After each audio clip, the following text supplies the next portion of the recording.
Welcome to the first episode of Code Minis. Today, we're delving into a React tutorial on how to disable the browser's back button functionality using JavaScript. In React, controlling the browser's navigation behavior is essential for creating smooth and intuitive user experiences, as well as addressing security concerns. Imagine you're building a multi-step form or a guided tour within your React application. You wouldn't want users to accidentally navigate away from the current step or page by pressing the back button, right? That's where our handy code snippet comes into play. Let's take a closer look at the code. We're using the useEffect hook, a powerful tool in React for managing side effects. Side effects may include data fetching, subscriptions, or manipulating the DOM. In this case, we're using it to perform the back button blocking functionality when the component mounts. Inside the useEffect hook, we define a function called disableBackButton. This function contains the logic for disabling the browser's back button functionality. Now, let's dive into the function. The first line within disableBackButton manipulates the browser's history stack by pushing a new state onto it using window history pushState. This method takes three arguments: a state object, which can be null, a title, which is currently ignored by most browsers, and a URL string, which is the current page's URL only.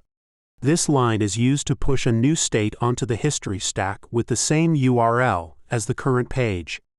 By doing so, it effectively replaces the current page in the history stack, preventing users from going back to the previous page. While window history pushState alone effectively replaces the current page in the history stack, preventing users from navigating back to the previous page using the back button.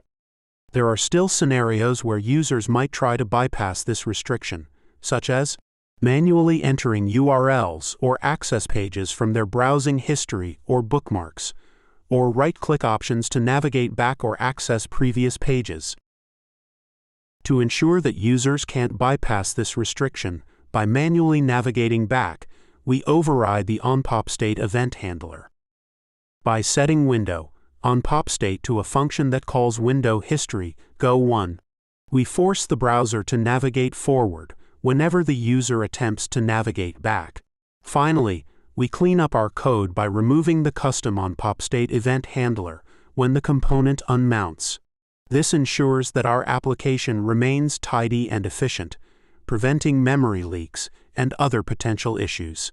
With this straightforward code snippet, you'll have full control over the browser's back button functionality in your React applications. Whether you're building a multi-step form, a guided tour, or any other interactive feature, this technique will help you create a seamless user experience that keeps users engaged and focused on your content. Feel free to integrate it into your projects and customize it to suit your specific needs. Stay tuned for more bite-sized coding tutorials on Code Minis, where we simplify complex concepts into easy-to-understand React snippets. Don't forget to like, subscribe, and hit the bell icon to stay updated with our latest content. Happy coding!